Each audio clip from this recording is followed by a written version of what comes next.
Free audio post-production by alphonic.com. Guinée. Tu vois, surveiller. C'est bien, David. Merci beaucoup. Gloire à Dieu. Aujourd'hui, on va démarrer une série de messages pour tout le mois de mai. Cette série-là, elle s'appelle Le plan de Dieu pour ta vie. Oui. C'est important qu'on sache quel est le plan de Dieu pour notre vie. Alors, on va commencer aujourd'hui par le commencement et au fur et à mesure des dimanches, on rentrera dans les détails. Et pour l'instant, on va voir le titre, le commencement. Ce commencement, donc comme vous avez entendu le mot volonté, forcément, nous allons aller voir Jésus, voir ce qu'il a fait, lui, avec cette volonté. Et dans cette histoire, il y a plusieurs sous-histoires et on va demander à ce que l'Esprit Saint puisse nous guider et nous donner ce dont on a besoin pour aujourd'hui, en tout cas, et que cela puisse se produire en nous vraiment quelque chose qui transforme, de concret. Et je pense que ça va le faire, parce que le Seigneur n'envoie pas sa parole au hasard, comme ça, dans le vent. Alors, on va aller dans l'évangile de Luc, au chapitre 22, au verset 31. Luc, chapitre 22, au verset 31.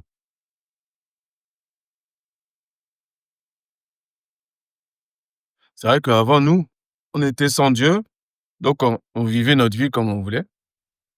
On n'avait pas de plan. Ou alors, le plan qu'on avait, ou les plans qu'on avait, c'était des plans toujours un peu bricolés. Mais là, on va voir le plan parfait de Dieu pour nous. Alors, on va commencer à lire du verset 31 au verset 34. Luc 22, verset 31 au verset 34. Le Seigneur dit, « Simon, Simon, Satan vous a réclamé pour vous cribler comme le froment.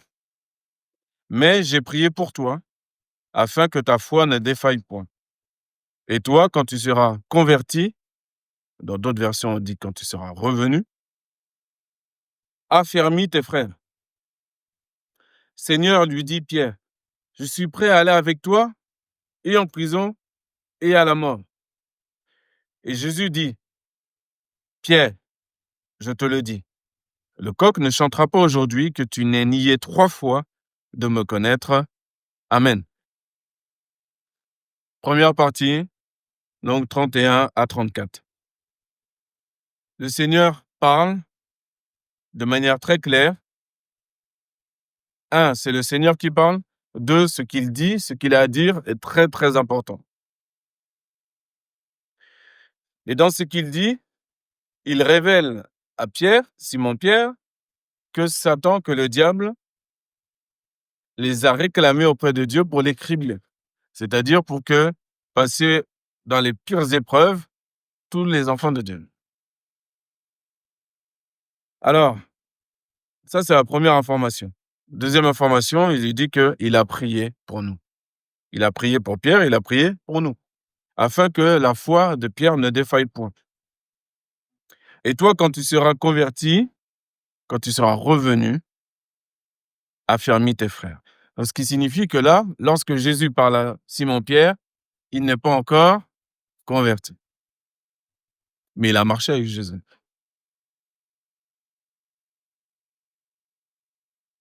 De la même manière, le peuple d'Israël a été conduit dans le désert, a été baptisé par la nuée et a bu du rocher spirituel, nous dit l'Épître aux Hébreux. Mais tous n'ont pas été sauvés. Tous ne sont pas rentrés dans le pays promis. Il y a beaucoup de morts. Mais pourtant, tous ont bu cette eau spirituelle. Tous ont mangé la manne qui tombait du ciel. Tous ont bénéficié du miracle de la mer qui s'ouvre en deux. Mais tous ne sont pas rentrés en terre promise. C'est une affaire très sérieuse que de vouloir marcher avec Jésus. C'est pas une petite chose. Il faut comprendre qu'il faut être très, très, très sérieux Je parle pas là ça ne nécessite pas de considérer quelle est la force que tu as ou l'intelligence que tu as présentement dans la parole, non. Ça nécessite simplement que déjà, dans ta conscience, tu comprennes que là, tu es pas en train de jouer. Voilà. C'est pas en train de jouer. C'est la guerre. La guerre avec qui? Avec le diable. Mais Jésus a prié pour nous. Pourquoi? Pour que notre foi ne défaille point. Donc, on voit que notre foi, c'est important. C'est ça qui est important vis-à-vis de Satan. C'est que notre foi, tout ce que Jésus a dit à Pierre, qu'il se rappelle ces choses-là et qu'il continue d'y croire et qu'il ne laisse pas le diable le détourner. Maintenant, on a la réponse de Pierre qui est comme notre réponse à nous aussi. Seigneur, moi là, tu me vois là. Moi, je ne veux pas tomber. Je ne veux pas défaillir. Je te donne tout. Maintenant, on marche à 1000% avec toi. On y va. Il n'y a pas de souci. Je tomberai jamais. Je te renierai jamais. Et voilà. Et d'autres paroles comme ça qu'on peut dire. Et Jésus nous fait asseoir. Comme il a fait asseoir l'apôtre Pierre en lui disant, aujourd'hui, tu vas me nier 3 fois avant que le coq chante. Pourquoi il lui dit ça? Moi, dans ma perspective, je sais que Dieu connaît tout à l'avance, bien sûr, bien entendu, puisque déjà avant, il lui a dit quand tu seras revenu, quand tu seras converti. Donc, c'est qu'il avait déjà prévu et il sait déjà ce qui va se passer avec Pierre.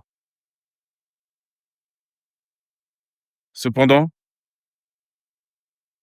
faisons attention nous-mêmes de ne pas croire qu'on peut suivre le Seigneur par nos propres forces, par nos propres manigances intellectuelles. Il n'y a ici pas de plan particulier pour suivre Jésus. C'est simplement l'écouter, obéir. Écouter, mettre en pratique. C'est ça l'obéissance. L'obéissance, c'est pas juste accepter intellectuellement tout ce que Dieu dit dans la Bible. Ça, c'est déjà bien, ça, c'est la base. C'est très important, ça. J'ouvre la Bible, tout ce que je vois, tout ce qui est écrit, tout est vrai. Ça ne veut pas dire que je comprends tout, mais il faut que je sache que tout est vrai. Ça, c'est très important. Si tu as des doutes, c'est compliqué. Donc, il faut que tu vives, et Dieu te fera, comme il a fait avec Pierre, il faut que tu vives des expériences concrètes de ta vie, chacun individuellement, qui prouvent que oui, Dieu est vrai. Parce que un jour, il s'est passé ça, Dieu a intervenu comme ça, etc., etc. Donc, quelque chose de concret dans ta vie. Parce que, au stade où nous sommes, on ne peut certainement pas forcément tout comprendre de la parole de Dieu, intellectuellement. Mais on doit tout croire, que tout est vrai. On va voir par la suite. On ne marche pas par nos propres forces. On ne va pas être parfait, pur, par nos propres forces. Non. Pas du tout. Ok. Maintenant, voici le plan de Dieu pour ta vie. Le plan de Dieu pour la vie de Simon-Pierre. Il sonne pas, c'est pas terrible, hein? Le titre de son plan, là. Non? Qu'est-ce que vous en pensez? Et pourtant, il y a des endroits où le plan de Dieu pour ta vie, c'est que Dieu t'élève tout de suite, te donne beaucoup de richesses, de matériel, ceux qui sont célibataires, qui sont mariés, etc., etc. Et Jésus, il annonce un autre programme. Un programme difficile. Un programme où on va être criblé, où on va avoir des épreuves. Alors, il dit, mais t'inquiète pas, moi j'ai prié pour toi. Ok, le plan de Dieu pour ma vie, il est compliqué.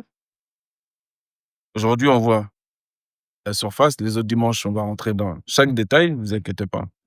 Mais il faut déjà savoir que le plan de Dieu pour ma vie, eh bien, c'est pas forcément une ligne droite continue. C'est pas forcément ça. C'est bien au contraire. Ça peut être comme ça, de haut, de bas, de haut et de bas. Et maintenant, c'est c'est moi qui dois être constant. C'est ça la différence. Et ça, c'est Jésus qui me fait en sorte que je sois constant.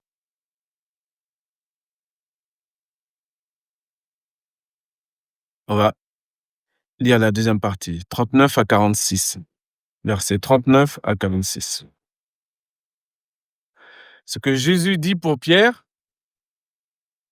contrairement à certains prédicateurs de pacotille, Jésus, il n'est pas donneur de leçons. Il annonce aux gens ce qui va leur arriver, mais lui-même rentre dedans. Lui-même rentre dans cette épreuve-là. Verset 39. Après être sorti, il alla selon sa coutume à la montagne des Oliviers. Ses disciples le suivirent. Lorsqu'il fut arrivé dans ce lieu, il leur dit : « Priez, afin que vous ne tombiez pas en tentation. » Puis il s'éloigna d'eux à la distance d'environ un jet de pierre. Et s'étant mis à genoux, il pria, disant : « Père, si tu voulais éloigner de moi cette coupe, toutefois que ma volonté ne se fasse pas, mais la tienne. » Alors un ange lui apparut du ciel pour le fortifier. Étant en agonie, il priait plus instamment, et sa sueur devint comme des grumeaux de sang qui tombaient à terre.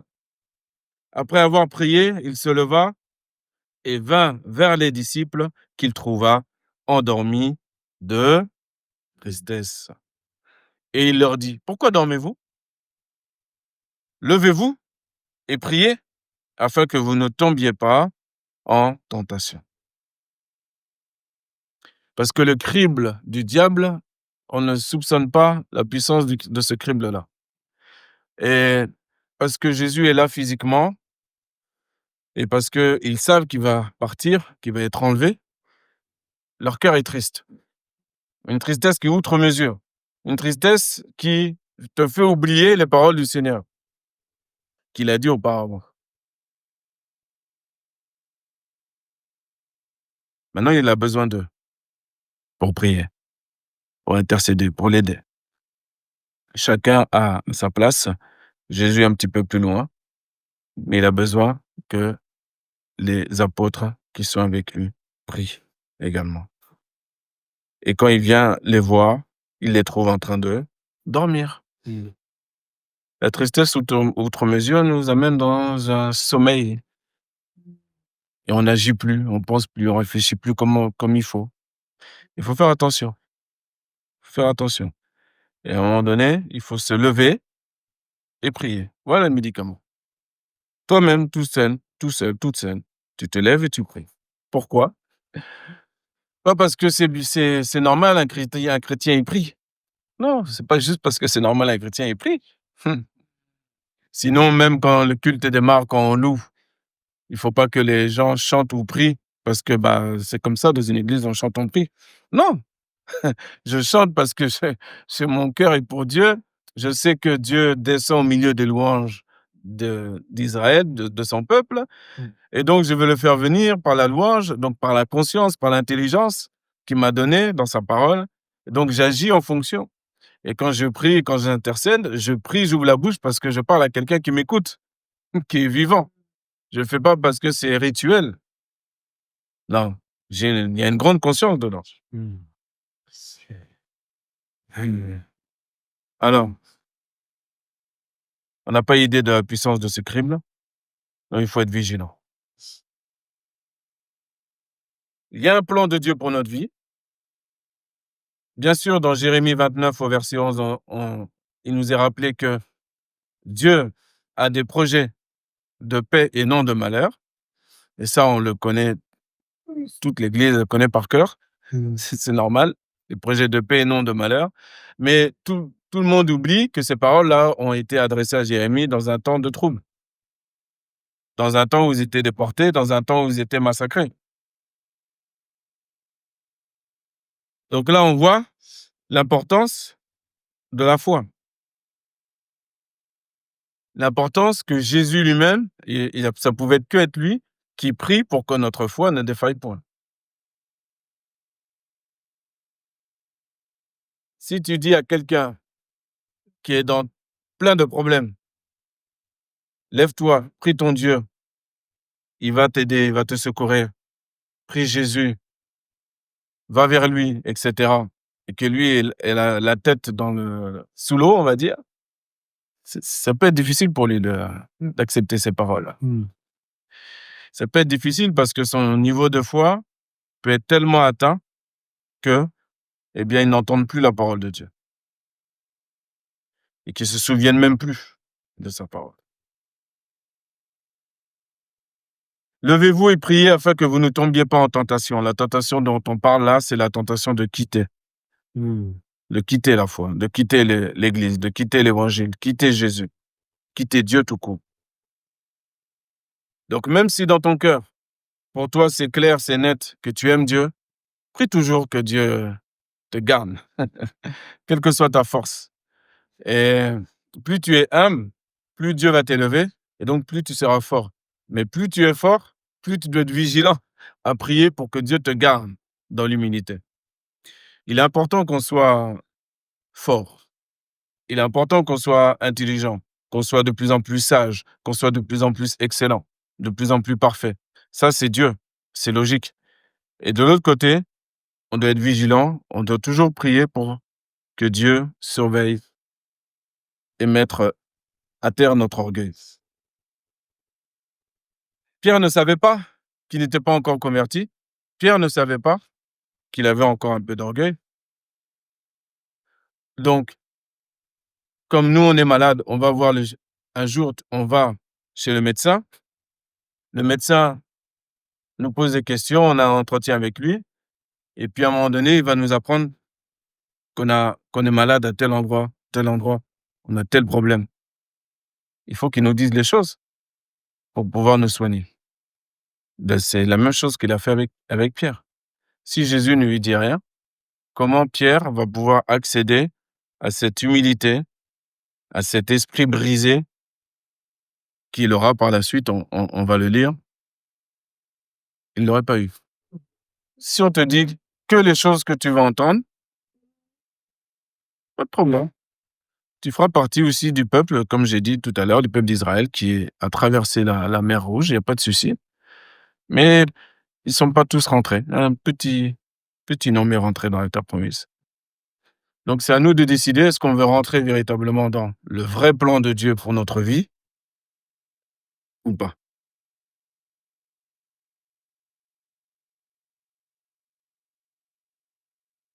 Troisième partie, versets 54 à 62.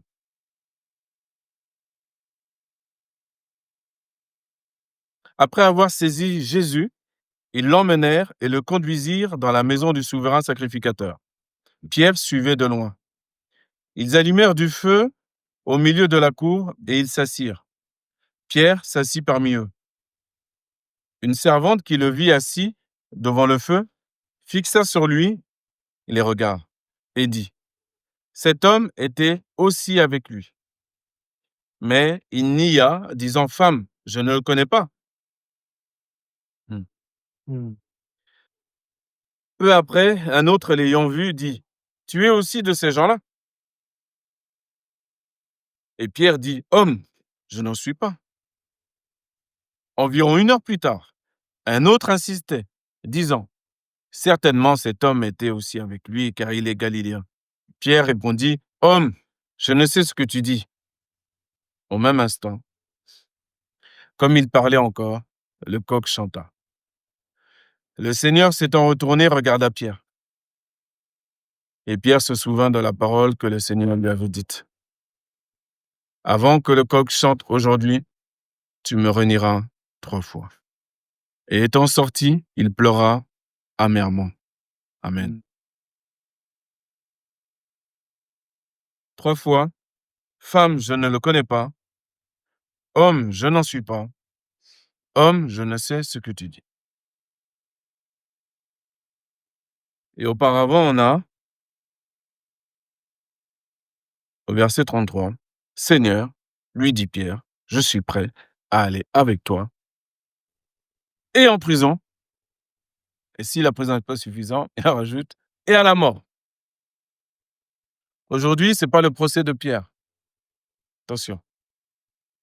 Car effectivement, Pierre est revenu, il s'est converti, il s'est laissé transformer. Il n'a pas eu le temps d'étudier tous les parchemins, tous les textes de Moïse, de la Torah de l'époque, etc. Et ses prédications dépassaient tous les rabbins de l'époque. Sa première prédication, vous vous rappelez combien de chrétiens sont venus? 3000 personnes.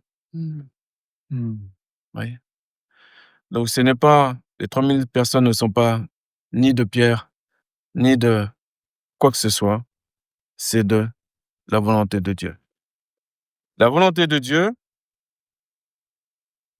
pour Pierre, pour le plan de Pierre, ces fameuses 3000 personnes, c'était prévu. Maintenant, quand Dieu exerce sa volonté sur ta vie, accepte tout le plan. Accepte tout. Des fois, il peut te donner la nuit un songe, il va te montrer quelque chose qui est beau, qui est bien. Mais il ne va pas te montrer ce qui est les difficultés pour arriver à cette chose-là. Eh bien, accepte tout le plan, comme Jésus. Non pas ma volonté, mais ta volonté. Et il a prié Jésus, hein.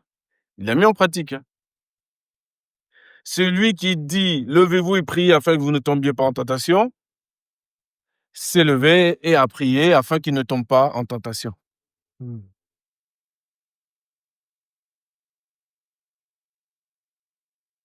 Chacun de nous sommes responsables de passer de la théorie à la pratique. De la théorie à la pratique. C'est très important. Celui qui parle, celui qui entend. Le plan de Dieu pour ma vie, oui. Jérémie 29, 11, oui. Des projets de paix et non de malheur, oui. Mais j'accepte tout. Pourquoi j'accepte tout? Parce que je sais que tout est pour le bien. Toute chose concourt au bien de ceux qui aiment Dieu et qui sont appelés selon son propos. Donc je suis tranquille. En vérité, je suis tranquille. Je suis tranquille. Je n'ai pas besoin de me fatiguer l'esprit avec des milliards de questions dans ma tête. Pour moi, pour ma famille, pour mes enfants, Non. Là où on doit mettre l'énergie, c'est lève-toi et prie. Lève-toi et prie. Dans la prière, il n'y a pas de routine. La routine s'installe parce qu'on ne mange pas assez la parole de Dieu. Donc, on ne nourrit pas notre cœur, on ne nourrit pas notre esprit. Et donc, les connexions ne se font pas de sorte à ce qu'on puisse se laisser inspirer dans nos prières pour que chaque temps de prière soit différent. Et qu'on sente qu'on est vraiment conduit. Et en vérité, il peut y avoir des temps de prière qui sont absolument neutres. Ça ne veut pas dire que c'est pas bien, hein, mais qui sont absolument neutres. C'est-à-dire, on va dire les mots qu'on connaît, on prie pour les uns, pour les autres, tout ça, et point final. Et après, tu retournes quand même t'occuper de la télé ou d'autres activités. Voilà. Et ça, à un moment donné, il faut que tu puisses passer à autre chose. Quel que soit le temps, il faut que tu fasses ces choses avec conscience, avec intensité à la manière de Christ. Nous ne sommes pas Christ lui-même, mais nous sommes sous tort. Nous participerons à sa nature divine. Et si Jésus, alors c'est une autre épreuve qu'il a eue, bien sûr, l'épreuve de la croix, mais il a prié instamment. Et toi aussi, chacun dans son parcours, doit prier aussi instamment. Il y a des anciens voleurs qui, parfois, ils ont beaucoup de mal, ils ont beaucoup de mal pour X et Y raison. Eh bien, il faut qu'ils prient. Il faut qu'ils prient parce qu'ils savent qu'ils doivent changer complètement. Il y en a qui sont tellement orgueilleux. Le jour où on leur dit qu'ils ont un problème d'orgueil, il faut qu'ils prient, sinon ils vont, ils vont se vexer. Tu peux être rentré dans une colère, c'est terrible. Mais si Dieu te dit que tu es orgueilleux, plie les genoux. C'est pas grave, plie les genoux, mets-toi à terre, plie les genoux. Prie que tu puisses supporter cette épreuve. Parce que Dieu va faire en sorte que ce soit un frère ou une sœur qui te dise chose que personne ne veut. Chose que personne ne veut. Mais il faut être vigilant. Parce que, comme je dis toujours, mais souvent on ne fait pas attention quand je dis ça, mais Dieu, c'est pas un Dieu de théorie, c'est un Dieu de pratique. Donc, si je veux chanter un beau chant, un où j'écoute des témoignages, ou peu importe, des paroles profondes, et cetera, et que je valide tout ça, eh bien Dieu, quelques instants plus tard, il va me donner l'exercice pratique pour que je rentre dedans. Pour mon bien, pas pour me piéger, c'est pour mon bien, tout simplement. Et ça fait partie du plan de Dieu pour ma vie. Voilà. Mais il y a des endroits où le plan de Dieu pour ta vie, ce que les personnes veulent entendre, c'est quel niveau de salaire ils vont atteindre. Quel, type de maison ils vont atteindre? Quel type de carrière ils vont atteindre? Je sais pas pourquoi. Je sais pas pourquoi. Ou alors, je fais semblant de ne pas savoir pourquoi. Mais ça n'a aucun sens. Je vous dis tout de suite, ça n'a aucun sens. Priez pour que Jésus soit toujours dans votre barque. Priez pour être capable d'accepter le plan de Dieu complet, parce que tout est déjà planifié pour chacune des âmes qui sont ici présentes. Et toi, aujourd'hui, tu peux pas déjà savoir forcément comment tout va se passer pour toi dans 20, 30 ans. Mais par contre, tu peux faire confiance à Dieu, car il y en a un qui a prié pour toi. Et celui qui a prié pour toi, il dira autre part: Père, je te loue de ce que tu m'exauces toujours, parce que je fais ce qui t'est agréable. Ah, il nous donne une clé. Si je commence à chercher à faire tout ce qui est agréable à Dieu, oh, comme par hasard, les exaucements de prière s'accomplissent un peu plus facilement. J'ai parlé, c'était quand, vendredi? Environ, je crois, oui, vendredi, j'ai parlé de ceux qui travaillent, qui ont trouvé un travail, et 6 mois avant, ils étaient au chômage, ou 12 mois avant, peu importe.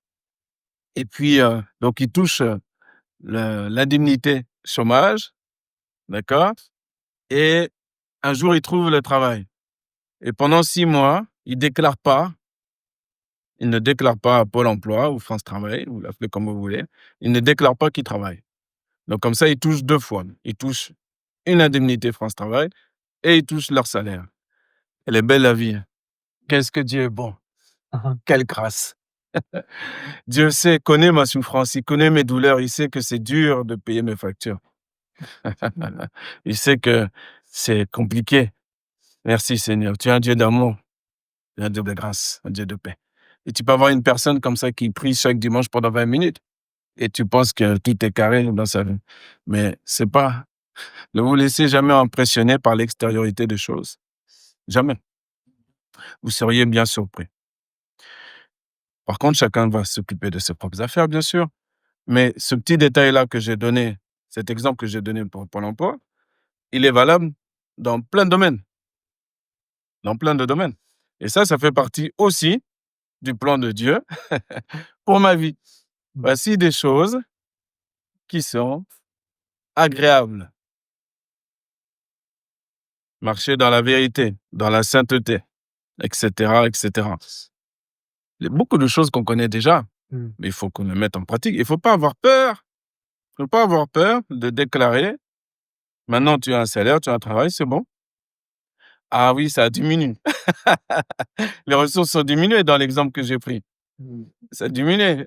La personne était avant à 6 000 € et là maintenant, elle a une indemnité, enfin elle a son petit salaire qu'elle a trouvé 1 750 € brut. Donc c'est compliqué maintenant. Quand elle va dans les centres commerciaux, la personne, c'est plus le prince ou la princesse. À un moment donné, la carte, elle passe plus. À un moment donné, c'est compliqué. Je dis, qu'est-ce qui se passe? C'est quoi cette carte-là? Mais oui. Maintenant, il faut vivre de manière saine. Donc, du coup, ce que j'ai dans les poches, je peux le prendre. Si j'ai pas, j'ai pas. Mais il y a une chose que j'ai toujours, c'est Jésus. Ah, c'est ça qui compte. Amen. C'est ça qui compte. Amen. Plus que tout. Jésus. Alléluia. Donc, comme je l'ai dit, et vous l'avez vu, je suis pas resté sur l'affaire de Pierre, sur son reniement. J'ai horreur qu'on fasse son procès. Pierre, au contraire, je préfère qu'on en parle comme une nouvelle créature, comme quelqu'un qui a traversé ces épreuves. Et la finalité, c'est ça. Son témoignage, c'est ça. C'est des merveilleuses épîtres. C'est une vie merveilleuse. Et il y en a qui parfois le jugent et ils en sont même pas, quand le Seigneur pose le regard sur eux, ils s'en sont même pas à ce que Pierre a fait. C'est-à-dire pleurer amèrement sur ton péché, sur ta misère, sentir ta misère. Et à un moment donné, en vérité, nous savons dans bien des choses, nous savons ce que nous devons faire, nous devons dire. Mais on a peur, il y a une crainte. Des fois, il y a des craintes pour les gens de mettre leur vie en règle. Alors qu'il n'y a pas besoin. Puisque de toute façon, on ne marche plus, nous, selon le regard des hommes, des êtres humains. Donc, on est tranquille. Si on a connu l'amour du Père, tranquille. Alors là, t'es bien. Si tu sais que Dieu t'aime, c'est tranquille. Même quand on va te dire des choses qui te plaisent pas, même si c'est un autre être humain qui va te dire ça, un frère, une sœur, tu relaxes. T'en voudras même pas à la personne si tu sais qu'il est en train de parler. Et tu sais que de toute façon, tu n'as pas à plaire à ton frère, à ta sœur, ou même à te comparer aux autres. Tu n'as pas à te comparer aux autres. Dans ce monde-là, on se compare, attention. Si un voisin change une voiture, hop, tout de suite, tu as la tête à la fenêtre. OK. Voilà, on se regarde. Bon. Quelqu'un va agrandir sa maison. Le voisin s'interroge. Mhm. Vous savez, l'extériorité des choses. Nous sommes ici, par exemple, dans un très, très bon quartier. Mais dans ce très, très beau quartier, il s'est joué un drame ici. Il s'est joué un drame ici, à quelques mètres de là, l'année dernière. Il s'est trouvé que des personnes qui ont absolument tout l'argent qu'il leur faut, eh bien, vous ayez un jour le monsieur qui ne connaît pas Dieu, qui est retrouvé pendu au travail. Donc la maison, je vais pas dire 18 chambres, peu importe, je vais pas exagérer, mais le matériel, quel qu'il soit, si t'as pas Dieu dans ton cœur, si Dieu ne gère pas ta vie, c'est compliqué. C'est très compliqué. Donc c'était important pour moi de démarrer cette série-là par cette mise en garde, on va dire. Cette mise en garde que le Seigneur fait. Il l'a fait à Pierre, il l'a fait à nous. On va retenir que nous devons vraiment prier pour qu'on ne tombe pas en tentation. Ah. Tentation de quoi? Tentation de quitter la foi. Parce qu'à un moment donné, même des gens peuvent en avoir marre que Dieu leur dit, faut que tu fasses ça, faut que tu fasses ci, faut que tu... Mais pour leur bien. On est en train de leur dire, mais mets-toi en règle. Parce que tu peux pas marcher et avec le diable et avec moi. Mets-toi en règle. Sauve ta vie, sauve-toi. C'est ça qu'on est en train de dire aux gens.